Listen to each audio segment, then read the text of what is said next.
Sholat 5 waktu menurut Syekh Siti Jenar. Sholat 5 kali sehari, puji dan zikir itu adalah kebijaksanaan dalam hati menurut kehendak pribadi.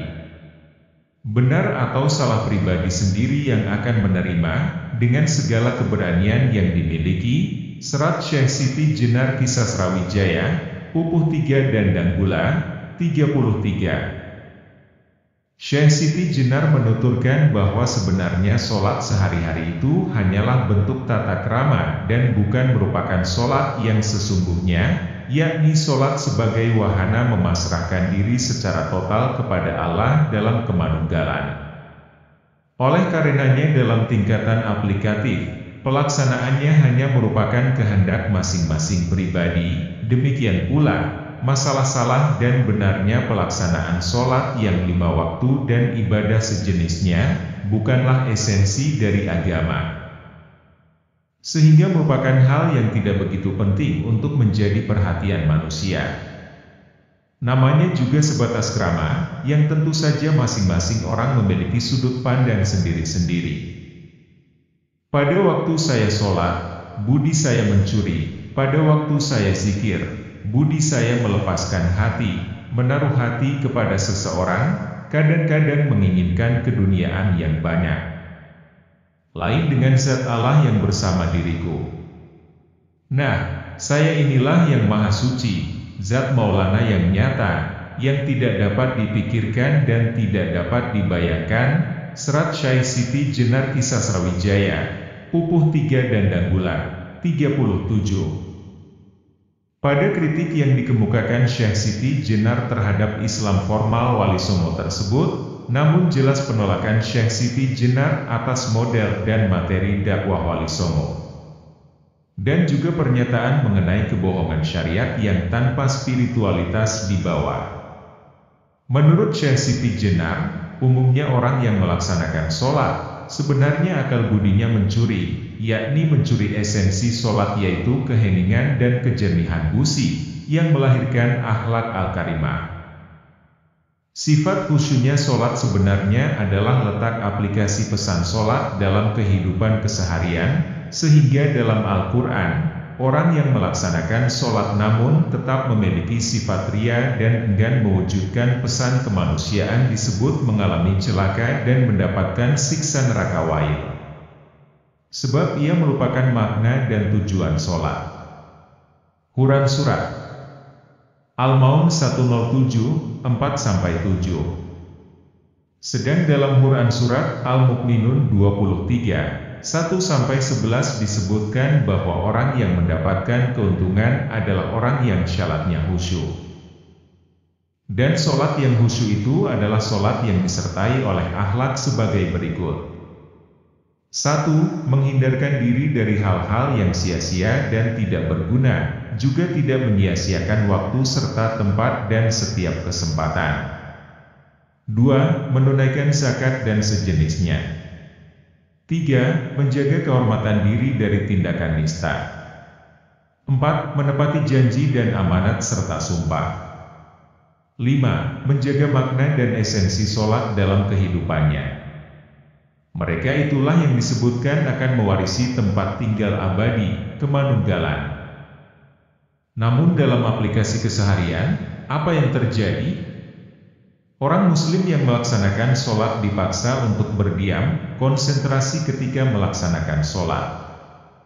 Padahal pesan esensialnya adalah, agar pikiran yang liar diperlihara dan digembalakan agar tidak liar. Sebab pikiran yang liar pasti menggagalkan pesan khusyuk tersebut. Khusyuk itu adalah buah dari sholat. Sedangkan sholat hakikatnya adalah eksperimen manunggal dengan Gusti. Manunggal itu adalah al-Islam, penyerahan diri. Sehingga doktrin manunggal bukanlah masalah paham qadariyah atau jabariyah, fana atau ittihad, namun itu adalah inti kehidupan. Khusyuk bukanlah latihan konsentrasi, bukan pula meditasi. Konsentrasi dan meditasi hanya salah satu alat latihan penggembalaan pikiran. Wajar jika Syekh Siti Jenar menyebut ajaran para wali sebagai ajaran yang telah dipalsukan dan menyebut sholat yang diajarkan para wali adalah model syalatnya para pencuri. Puasa, zakat, dan haji.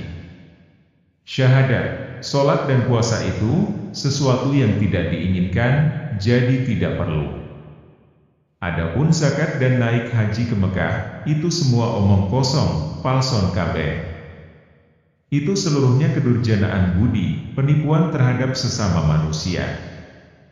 Orang-orang dumuyege menuruti aulia, karena diberi harapan surga di kelak kemudian hari, itu sesungguhnya keduanya orang yang tidak tahu.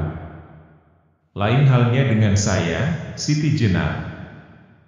Tiada pernah saya menuruti perintah budi, bersujud-sujud di masjid mengenakan jubah. Pahalanya besok saja, bila dahi sudah menjadi tebal, kepala berbelulang. Sesungguhnya hal ini tidak masuk akal. Di dunia ini semua manusia adalah sama. Mereka semua mengalami suka duka, menderita sakit dan duka nestapa, tiada beda satu dengan yang lain. Oleh karena itu saya, Siti Jenar, hanya setia pada satu hal saja, yaitu Gusti Zat Maulana. Syekh Siti Jenar menyebutkan bahwa syariat yang diajarkan para wali adalah omong kosong belaka, atau wes palson kabeh, sudah tidak ada yang asli. Tentu istilah ini sangat amat berbeda dengan anggapan orang selama ini, yang menyatakan bahwa Syekh Siti Jenar menolak syariat Islam.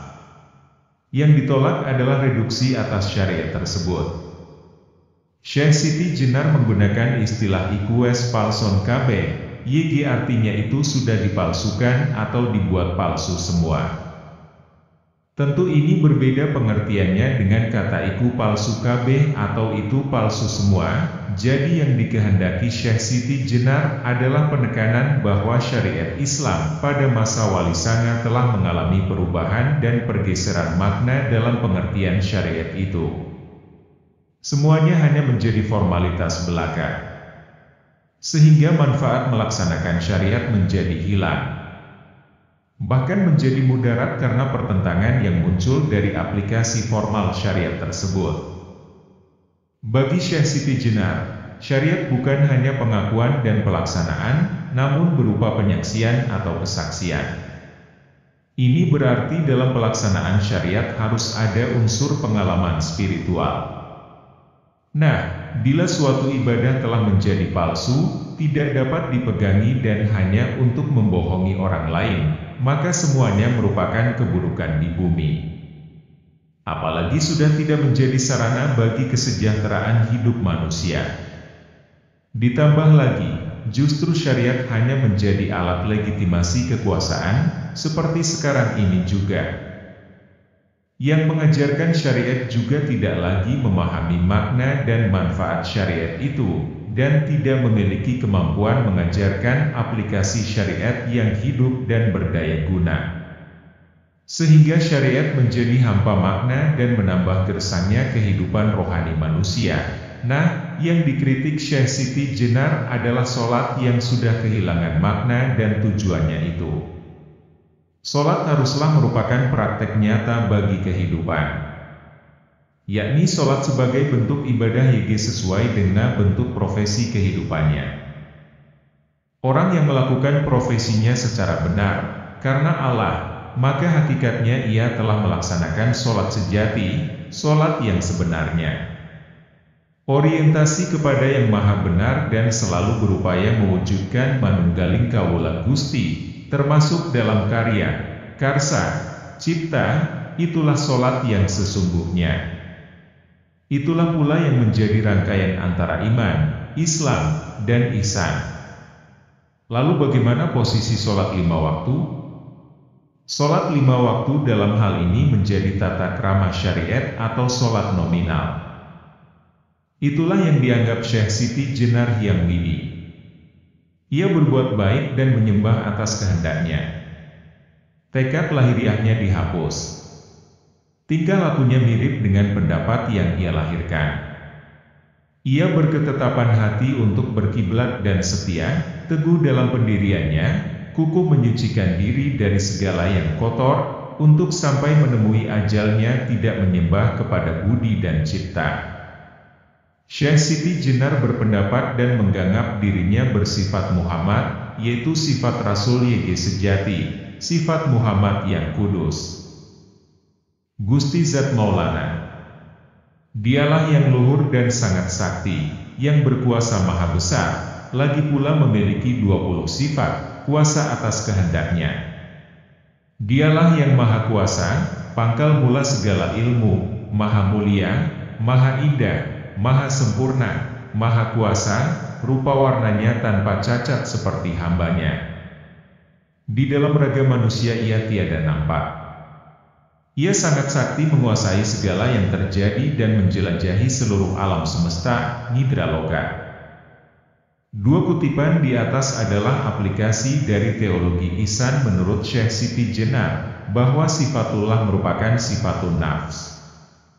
Ihsan sebagaimana ditegaskan oleh Nabi dalam salah satu hadisnya, Sahih Bukhari, beribadah karena Allah dengan kondisi si abid dalam keadaan menyaksikan, melihat langsung adanya si mabud. Hanya sikap inilah yang akan mampu membentuk kepribadian yang kokoh kuat, istiqomah, sabar dan tidak mudah menyerah dalam menyerukan kebenaran. Sebab Syekh Siti Jenar merasa, hanya sang wujud yang mendapatkan hak untuk dilayani, bukan selainnya. Sehingga, dengan kata lain, ihsan dalam aplikasinya atas pernyataan Rasulullah adalah membumikan sifatullah dan sifatul Muhammad menjadi sifat pribadi. Dengan memiliki sifat Muhammad itulah, ia akan mampu berdiri kokoh menyerukan ajarannya dan memaklumkan pengalamannya dalam menyaksikan langsung adanya Allah. Persaksian langsung itulah terjadi dalam proses manunggal. Bona, kamu mengundang saya datang di Demak. Saya malas untuk datang, sebab saya merasa tidak dibawa atau diperintah oleh siapapun, kecuali oleh hati saya. Perintah hati itu yang saya turutinya, selain itu tidak ada yang saya patuhi perintahnya. Bukankah kita sesama mayat? Mengapa seseorang memerintah orang lain? Manusia itu sama satu dengan yang lain, sama-sama tidak mengetahui siapa Hyang Sukma itu. Yang disembah itu hanya namanya saja. Meskipun demikian ia bersikap sombong, dan merasa berkuasa memerintah sesama bangkai. Ihsan berasal dari kondisi hati yang bersih. Dan hati yang bersih adalah pangkal serta cermin seluruh eksistensi manusia di bumi. Keihsanan melahirkan ketegasan sikap dan menentang ketundukan membabi buta kepada makhluk. Ukuran ketundukan hati adalah Allah atau sang pribadi. Oleh karena itu, sesama manusia dan makhluk saling memiliki kemerdekaan dan kebebasan diri. Dan kebebasan serta kemerdekaan itu sifatnya pasti membawa kepada kemajuan dan peradaban manusia, serta tatanan masyarakat yang baik, sebab diletakkan atas landasan keilahian manusia. Penjajahan atas eksistensi manusia lain hakikatnya adalah bentuk dari ketidaktahuan manusia akan Hyang Midi Allah, seperti Rasul sering sekali mengatakan bahwa sesungguhnya mereka tidak mengerti. Karena buta terhadap Allah yang maha hadir bagi manusia itulah, maka manusia sering membabi buta merampas kemanusiaan orang lain. Dan hal ini sangat ditentang oleh Syekh Siti Jenar. Termasuk upaya sakralisasi kekuasaan kerajaan Demak dan sultannya, bagi Syekh Siti Jenar harus ditentang, sebab akan menjadi akibat tergerusnya keilahian ke dalam kezaliman manusia yang mengatasnamakan hamba Allah yang syalih dan mengatasnamakan demi penegakan syariat Islam. Hyang Widi, wujud yang tak nampak oleh mata, mirip dengan ia sendiri, sifat-sifatnya mempunyai wujud, seperti penampakan raga yang tiada tampak. Warnanya melambangkan keselamatan, tetapi tanpa cahaya atau teja, halus, lurus terus-menerus, menggambarkan kenyataan tiada berdusta, ibaratnya kekal tiada bermula, sifat dahulu yang meniadakan permulaan, karena asal dari diri pribadi, pribadi adalah pancaran roh, sebagai tajalli atau pengejawantahan Tuhan. Dan itu hanya terwujud dengan proses wujudiah, manunggaling kawula Gusti, sebagai puncak dan substansi tauhid. Maka manusia merupakan wujud dari sifat dan zat Hyang Widi itu sendiri. Dengan manusia yang manunggal itulah maka akan menjadikan keselamatan yang nyata, bukan keselamatan dan ketentraman atau kesejahteraan yang dibuat oleh rekayasa manusia, berdasarkan ukurannya sendiri. Namun keselamatan itu adalah efek bagi terjawantahnya Allah melalui kehadiran manusia. Sehingga proses terjadinya keselamatan dan kesejahteraan manusia berlangsung secara natural, sunnatullah, bukan karena hasil sublimasi manusia, baik melalui kebijakan ekonomi, politik, rekayasa sosial dan semacamnya sebagaimana selama ini terjadi. Maka dapat diketahui bahwa teologi manunggaling kawula Gusti adalah teologi bumi yang lahir dengan sendirinya sebagai sunnatullah. Sehingga ketika manusia mengaplikasikannya, akan menghasilkan manfaat yang natural juga dan tentu pelecehan serta perbudakan kemanusiaan tidak akan terjadi, sifat merasa ingin menguasai, sifat ingin mencari kekuasaan, memperebutkan sesama manusia tidak akan terjadi. Dan tentu saja pertentangan antar manusia sebagai akibat perbedaan paham keagamaan, perbedaan agama dan sejenisnya juga pasti tidak akan terjadi. Sabda Sukma, adep idep Allah, kan anembah Allah, kan sinembah Allah, kan murba amisesa. Pernyataan Syekh Siti Jenar di atas sengaja penulis nukilkan dalam bahasa aslinya, dikarenakan multi-interpretasi yang dapat muncul dari mutiara ucapan tersebut. Secara garis besar maknanya adalah, pernyataan roh, yang bertemu hadapan dengan Allah, yang menyembah Allah, yang disembah Allah, yang meliputi segala sesuatu. Inilah adalah salah satu sumber pengetahuan ajaran Syekh Siti Jenar yang maksudnya adalah sukma, roh di kedalaman jiwa, sebagai pusat kalam, pembicaraan dan ajaran. Hal itu diakibatkan karena di kedalaman roh batin manusia tersedia cermin yang disebut mir'ah al-haya, cermin yang memalukan. Bagi orang yang sudah bisa mengendalikan hawa nafsunya serta mencapai fana, cermin tersebut akan muncul, yang menampakkan kediriannya dengan segala perbuatan tercelanya. Jika ini telah terbuka maka tirai-tirai rohani juga akan tersingkap, sehingga kesejatian dirinya beradu satu, adep idep, aku ini kau, tapi kau aku. Maka jadilah dia yang menyembah sekaligus yang disembah, sehingga dirinya sebagai kawula Gusti memiliki wewenang murba amisesa, memberi keputusan apapun tentang dirinya, menyatu iradah dan kodrat kawula Gusti. Apakah tidak tahu bahwa penampilan bentuk daging, urat, tulang, sumsum, bisa rusak dan bagaimana cara Anda memperbaikinya? Biarpun bersembahyang 1000 kali setiap harinya akhirnya mati juga. Meskipun badan Anda tutupi akhirnya menjadi debu juga. Tetapi jika penampilan bentuknya seperti Tuhan, apakah para wali dapat membawa pulang dagingnya? Saya rasa tidak dapat. Alam semesta ini baru. Tuhan tidak akan membentuk dunia ini 2 kali dan juga tidak akan membuat tatanan baru.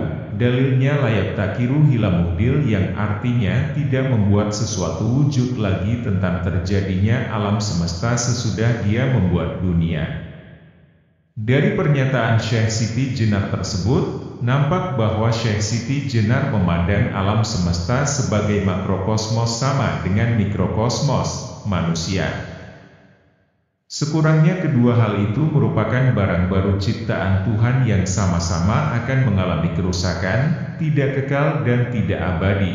Pada sisi yang lain, pernyataan Syekh Siti Jenar tersebut juga memiliki muatan makna pernyataan sufistik. Barang siapa mengenal dirinya, maka ia pasti mengenal Tuhannya, sebab bagi Syekh Siti Jenar, Manusia yang utuh dalam jiwa raganya merupakan wadah bagi penyanda, termasuk wahana penyanda alam semesta. Itulah sebabnya pengelolaan alam semesta menjadi tanggung jawab manusia. Maka, mikrokosmos manusia tidak lain adalah blueprint dan gambaran adanya jagat besar termasuk semesta. Bagi Syekh Siti Jenar, manusia terdiri dari jiwa dan raga yang intinya ialah jiwa sebagai penjelmaan zat Tuhan, sang pribadi. Sedangkan raga adalah bentuk luar dari jiwa yang dilengkapi panca indera, berbagai organ tubuh seperti daging, otot, darah dan tulang. Semua aspek keragaan atau ketubuhan adalah barang pinjaman yang suatu saat setelah manusia terlepas dari pengalaman kematian di dunia ini, akan kembali berubah menjadi tanah. Sedangkan rohnya yang menjadi tajalli ilahi, manunggal ke dalam keabadian dengan Allah. Manusia tidak lain adalah keesaan dalam af'al Allah.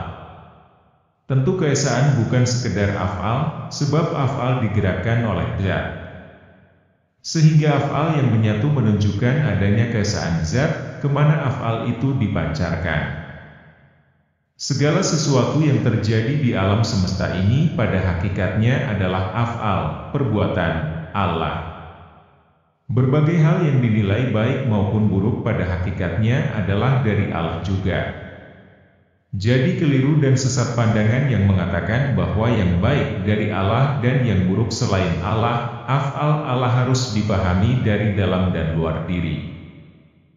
Saat manusia menggoreskan pena misalnya, disitulah terjadi perpaduan dua kemampuan kodrati yang dipancarkan oleh Allah kepada makhluknya, yakni kemampuan kodrati gerak pena. Disitulah berlaku dalil wa Allahu halakakum wa mat amalun, Quran Surat Asy-Syafat 96, yang maknanya Allah yang menciptakan engkau dan segala apa yang engkau perbuat. Di sini terkandung makna mubasyarah. Perbuatan yang terlahir dari itu disebut al-tawallud. Misalnya saya melempar batu. Batu yang terlempar dari tangan saya itu adalah berdasar kemampuan kodrati gerak tangan saya. Di situ berlaku dalil wa ramaita idz ramaita walakinna Allah rama, Quran Surat Al-Anfal 17. Maksudnya bukanlah engkau yang melempar, melainkan Allah jua yang melempar ketika engkau melempar. Namun pada hakikatnya antara mubasyarah dan al-tawallud hakikatnya satu, yakni af'al Allah sehingga berlaku dalil la haula wala quwata illa bi Allahi al-ali al-adzimi. Rasulullah bersabda la tataharraku dzarratun illa bi izni Allahi, yang maksudnya tidak bergerak satu zarah pun melainkan atas izin Allah. Menurut Syekh Siti Jenar, bahwa Al-Fatihah adalah termasuk salah satu kunci sahnya orang yang menjalani laku manunggal, ibadah. Maka seseorang wajib mengetahui makna mistik surat Al-Fatihah. Sebab menurut Syekh Siti Jenar, lafal Al-Fatihah disebut lafal yang paling tua dari seluruh sabda sukma. Inilah tafsir mistik Al-Fatihah Syekh Siti Jenar. Bis. Kedudukannya ubun-ubun. Milah. Kedudukannya rasa. Al-Rahman Al-Rahim. Kedudukannya penglihatan, lahir batin. Alhamdulillah. Kedudukannya hidupmu, manusia. Lillahi. Kedudukannya cahaya. Rabbil Alamin. Kedudukannya nyawa dan napas, Ar-Rahman Ar-Rahim. Kedudukannya leher dan jakun. Maliki. Kedudukannya dada. Yaumidin. Kedudukannya jantung, hati. Iyaka. Kedudukannya hidung. Nabudu. Kedudukannya perut. Wayaka nasta'in. Kedudukannya dua bahu. Ihdinas. Kedudukannya sentil, pita suara. Syiratal. Kedudukannya idah. Mustaqim. Kedudukannya tulang punggung, ula-ula. Syiratalat zina. Kedudukannya dua ketiak, an'amta. Kedudukannya budi manusia. Alaihim. Kedudukannya tiangnya, pancering, hati. Gairil. Kedudukannya bungkusnya nurani. Magdubi. Kedudukannya rempela, empedu. Alaihim. Kedudukannya dua betis. Waladalin. Kedudukannya mulut dan perut, paneda. Amin. Kedudukannya penerima. Tafsir mistik Syekh Siti Jenar tetap mengacu kepada manunggaling kawula Gusti, sehingga baik badan wadak manusia sampai kedalaman rohaninya dilambangkan sebagai tempat masing-masing dari lafal surat Al-Fatihah. Tentu saja pemahaman itu disertai dengan penghayatan fungsi tubuh seharusnya masing-masing, dikaitkan dengan makna surahi dalam masing-masing lafaz, maka akan ditemukan kebenaran tafsir tersebut, apalagi kalau sudah disertai dengan pengalaman rohani, spiritual yang sering dialami. Konteks pemahaman yang diajukan Syekh Siti Jenar adalah bahwa Al-Quran merupakan kalam yang berarti pembicaraan. Jadi sifatnya adalah hidup dan aktif. Maka taksir mistik Syekh Siti Jenar bukan semata harfiah, namun di samping tafsir kalimat, Syekh Siti Jenar menghadirkan tafsir mistik yang bercorak menggali makna di balik simbol yang ada, dalam hal huruf, kalimat dan makna historis. Demikianlah cerita kisah pemahaman atau arti dari sholat 5 waktu menurut Syekh Siti Jenar. Semoga bermanfaat. Jangan lupa like dan subscribe agar saya lebih semangat lagi dalam berbagi ilmu. Terima kasih. Wassalam.